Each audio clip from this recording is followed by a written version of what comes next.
Hello. Hi. How are you? She's Authors After Dark.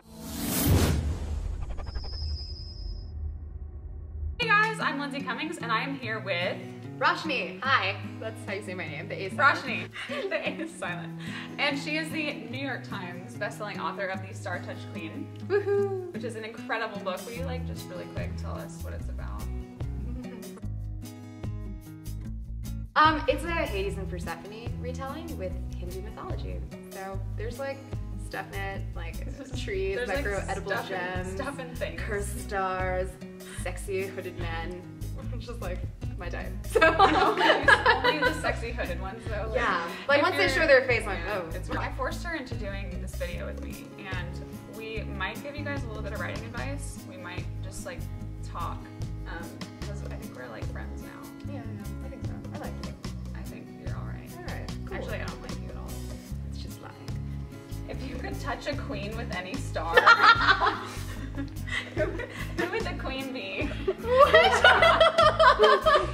Answer the question. That's what I'm it's trying. about. Noor Jahan, who was this Mughal empress, and she just controlled everything. And she was brilliant. She was a brilliant statesman person. She made herself the most beloved wife of the Sultan. She's like, all right, well, you're really not that great at this job, so goodbye. So what star constellation thing would I touch her with? That sounds really unfortunate. It's fine. It is Authors After Dark, remember? That's true. Okay. Well, this is appropriate then, because there's a constellation in here called the Solitary Star, and there's something about that that's sad. And I think that when you are ruthless and super ambitious, you have to be okay with being hated. You have to be prepared to be a little alone. I'm really pretty, and I'm thinking about the dimple in the cheek. Okay, they're uneven. But I want them. You can have this one. It's kind of like wimpy compared to the other one. I'll share. If someone kidnapped you and locked you in a room and they were like, give us the best writing advice we've ever heard, or you're never going home, what would you say? Go.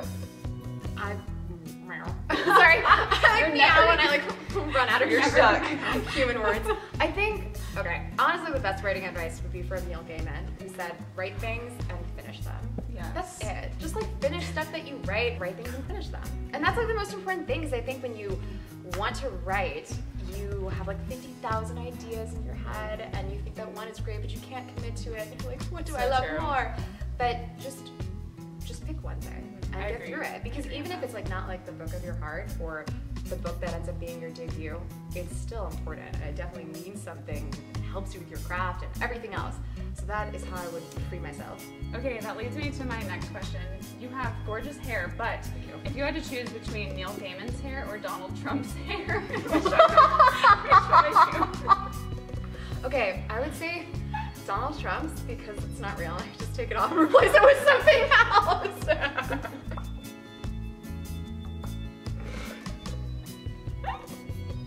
This is fine.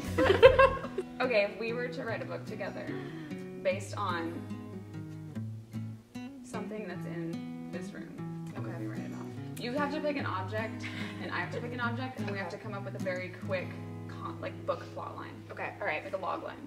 Thing. So these weird lamp fixtures. There's a really creepy part in the movie where there's hands holding the lamp fixtures, and as Belle walks in, they all move as if they're trying to see it. So I would totally pick a sentient lamp fixture. Wow. I haven't picked anything out. I was just thinking about that.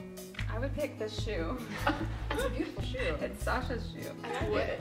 So what would our plot line, our little tagline for our book be? We can do something an autobiography of objects and fairy tales. Nobody ever asked the slipper how it felt afterwards. Oh my gosh, that's so poetic. Yeah. And thanks. And there's some translations I think that feel not finding the foot that you fit on. Yeah, right? True. How did you feel being on the foot of the ugly stepsister? Was that fun? Did she have warts on her feet? Was that not cute? Did someone stick you in a museum after?